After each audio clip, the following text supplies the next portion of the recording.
about the best smut I read in 2020. Smut is something we love here on this channel. I will say that despite the amount of smut I read, I only have a top 8 for this video, which is kind of disappointing. The fact that I couldn't even make a top 10 list for this. But what I will say is at least one of those things actually is a combination of 4 books all from the same series. So I guess there's that, me cheating a little bit. But even though there isn't 10, I fully recommend every single one of these books. And I hope that you'll find something here you love. Number 8 is Priest by Sierra Simone.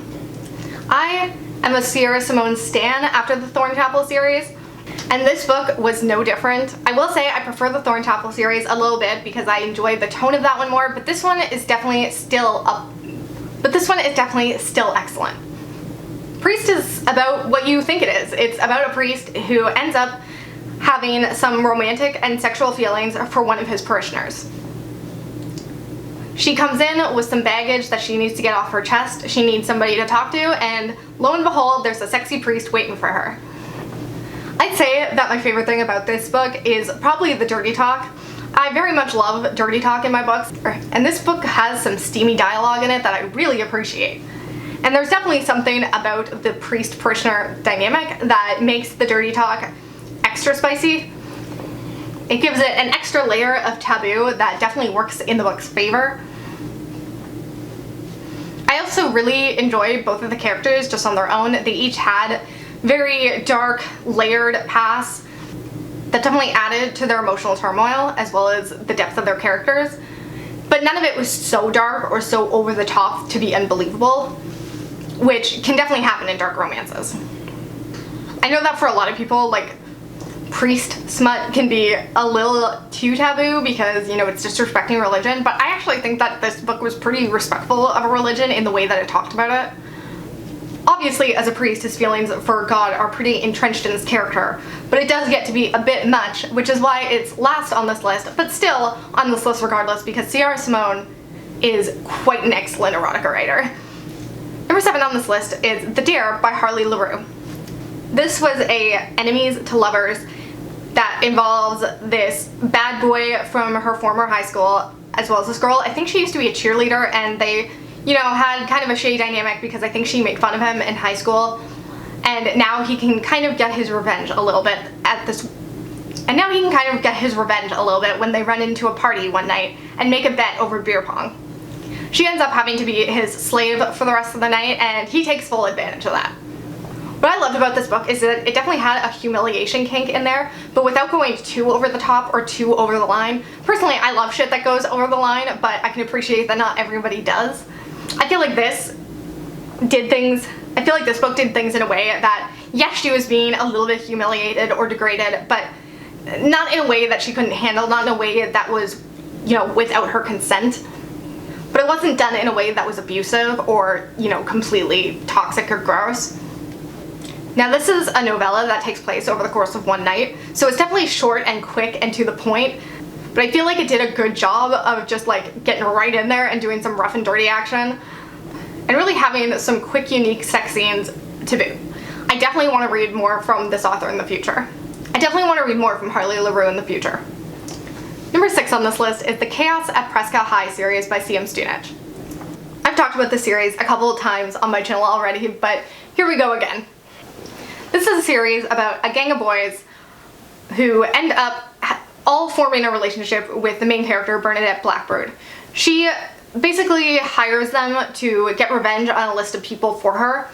These boys used to make her life a living hell because they were once hired to torment her, and she ends up forgiving them, obviously, and forming attachments with all of them. These books are not well written. I've said this time and time again. If you're looking for good writing, or if like bad writing can really get to you, definitely skip out on this. It is extremely repetitive and not exactly nuanced, but I enjoy all these characters so much that this is definitely my guilty pleasure go-to. If I'm looking for something easy that I can just immerse myself in and smile and have a good time, then this is something that I always turn to. There's 5 books in the series. I've read the first 4. And what I appreciate so much about this series are the male characters. Because they're all members of this gang, it would be really easy for them to all mesh into one character, for me not to be able to tell them apart because they're all different versions of the bad boy trope. I feel like Stunich does a good job of making sure they each have different personality traits while also making sure, most importantly, that they each have a different dynamic with the main character, Bernadette. My favorite boys are Callum, who has this very sensitive, soft boy relationship with Bernadette, as well as Oscar, who is on the exact opposite end of the spectrum and has a very spiteful, rude relationship with Bernadette, and I'm very into both of them. It's a series that every time I close the book, I'm immediately thinking about the characters afterwards, and if you're looking for a good time, I think it's a fun one. Just don't go in expecting too much. Number 5 on this list is Deliver by Pam Godwin. I've read Pam Godwin books in the past, and she's another erotic author that I feel like is a very good writer. You can go in knowing that the writing is going to be decent and competent, and you don't have to worry about shitty sentences with her. I also know that anytime I pick up one of her books that it's probably going to be pretty dark, which is something that I always appreciate. Deliver is essentially a kidnapping, taboo, dark romance erotica. I've read a lot of these, but what is different about this one is that the genders are reversed. The woman is the kidnapper, the victim is a male. And honestly, I didn't think that would change that much about the book or about the dynamic, but I think Pam Godwin really made it work. I've read a lot of these different types of stories, and so they can be very repetitive, and I usually pick up a new one and am immediately disappointed, but I fell in love with this one. I read the first 50% all in one night because I was addicted. The situation, of course, is more complicated than it seems because the woman is not kidnapping this guy on her own accord. She is essentially being forced to for reasons that would be spoilers.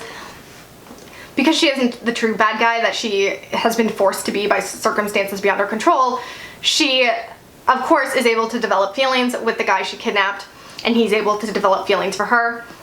That aspect I didn't care about so much, of course, being the true romantic that I am. But I did love that the male character is actually into Pain, and she calls him her little pain slut, and I enjoy that aspect of things. I enjoy a male who's a submissive for once. It's not something you see in erotica books very often. And I mostly just thought that was a fun dynamic to explore. I also enjoyed the very complex dynamic that the female main character had with this other guy who was kind of in control of her. It just felt like every character had very complex backstories. And I'm intrigued to see how this series goes on and the way that this world kind of expands. Number 4 on this list is Take Me, Break Me by Cari Silverwood. This is another instance of a kidnapping book, sort of.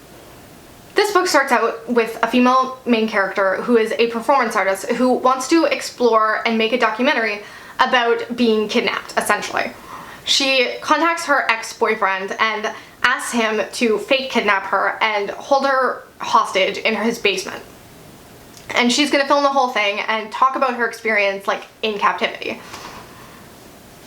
But what happens during this experience is he realizes that he enjoys this a little more than he was expecting to, and they end up having this very kinky dynamic.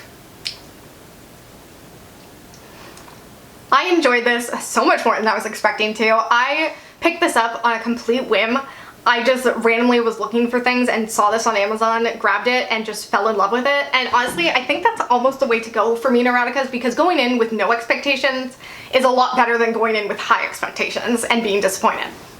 The thing I enjoyed the most about this book is the sex scenes.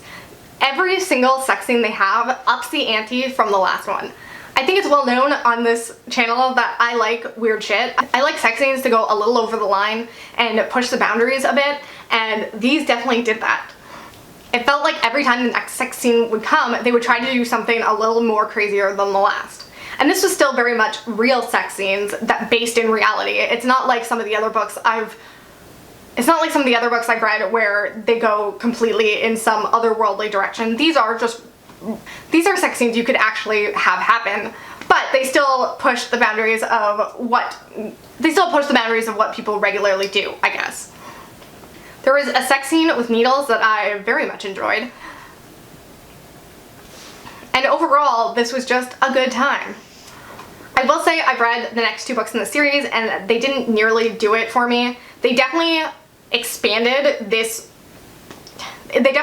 on this situation because, like I said, this starts off mostly pretty consensual, and as the books go on, they definitely are not, and it goes more into the trafficking and kidnapping realm of things,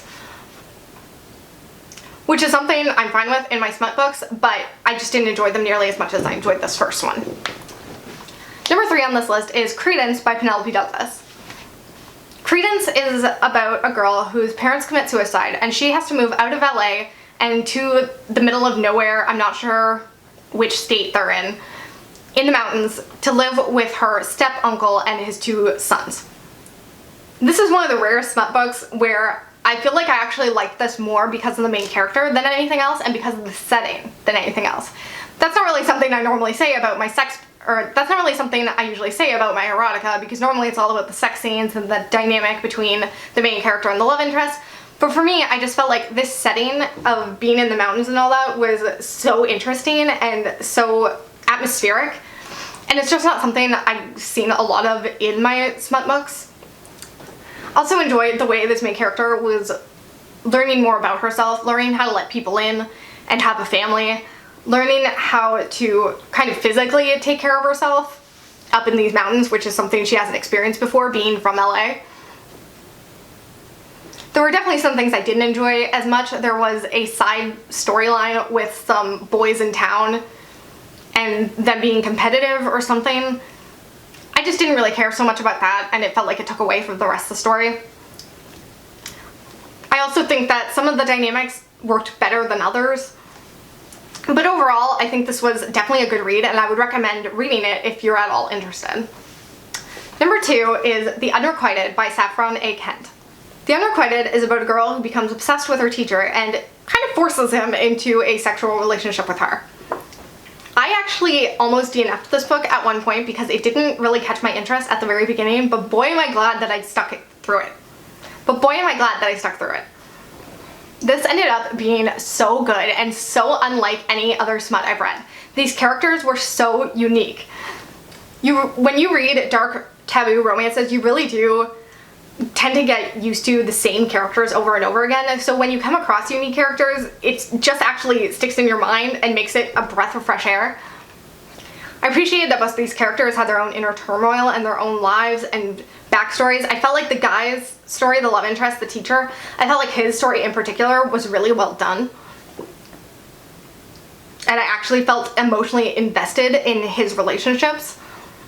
I appreciated that while he was a total grade A asshole, they didn't necessarily make excuses for why he was behaving that way, or they didn't necessarily make it like okay for him to behave that way. It was something that he eventually had to address. I appreciate that she had her own mental health problems that she had to deal with as well. It was nice to see a student-teacher dynamic where she was kind of the aggressor instead of him.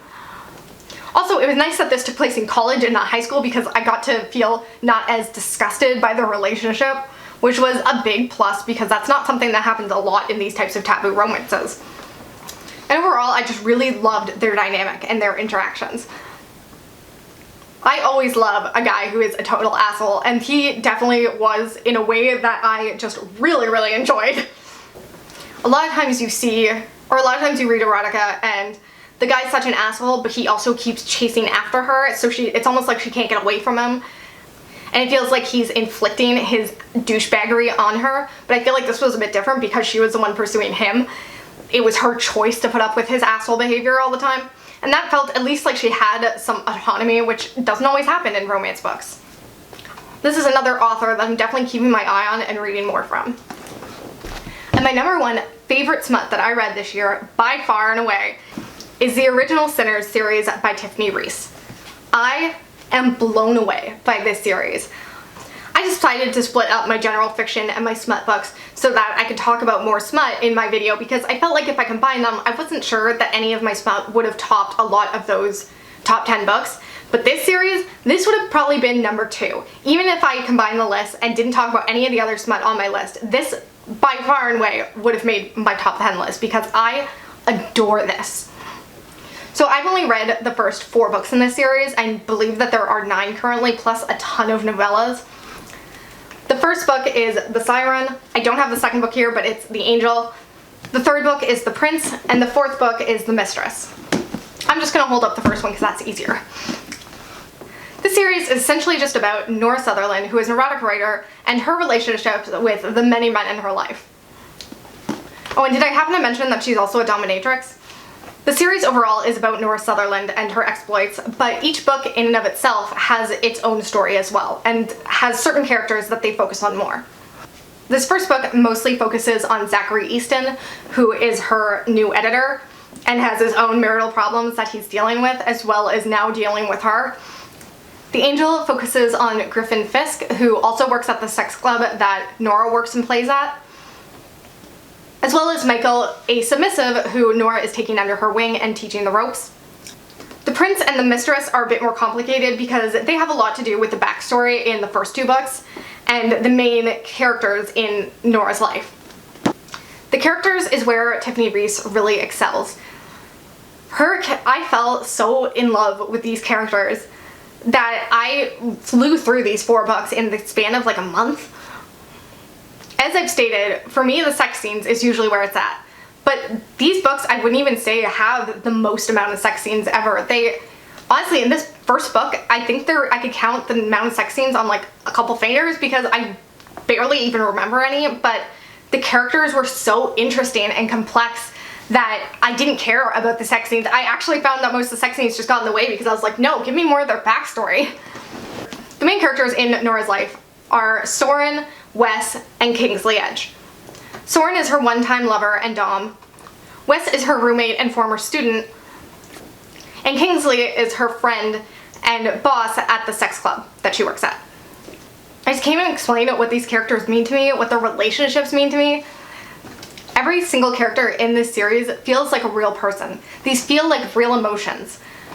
All the drama comes from their relationships and comes from grounded real-life problems, which is very hard to get in romance novels because so much of it seems to come from over-the-top issues, especially in dark romance. It comes from like gangs and kidnapping plots. But at least for the first 3 books in this series, all of the emotions just come from their lives and the way that they all love each other. The relationship between her and Wes is so sweet because Nora is such a badass, such a sassy, in-control woman, and because she's an erotica writer and a dominatrix, she's a very sexual woman who just non-stop lives and breathes sex. While Wes is just this pure cinnamon roll virgin who lives under her roof and she's constantly sparring with and flirting with, and it's just so sweet. Soren and Kingsley are indescribably incredible. The dynamic between them is just so complex and heartbreaking. And then of course there's the dynamic between Nora and Soren, which honestly all of them are just so heartbreaking because they all just love each other so much but can't be together for one reason or another. But like I said, the reasons they can't be together make sense. All the longing and all the reasons they can't be together are based in their own character motivations. It's based in who they are and what they want out of life, which is just so refreshing to not see stupid contrived plots that come up in order to keep characters apart. These characters are apart because they want different things, which is the real reason that most people break up in real life. It's so absolutely refreshing to see a female character who owns her sexuality and isn't some pure virgin who's never seen a guy naked before. I love that so much. I honestly just can't say enough good things about this series. I've been trying to put off reading the next few books because I just want to savor them, but I'm dying to finish this series, and I think Tiffany Reisz might actually be the first auto-buy author I've ever had. If you haven't read this series, you absolutely need to, because this is a series that I feel like anyone would love, and is the #1 best smut I've read in 2020. Possibly my whole life.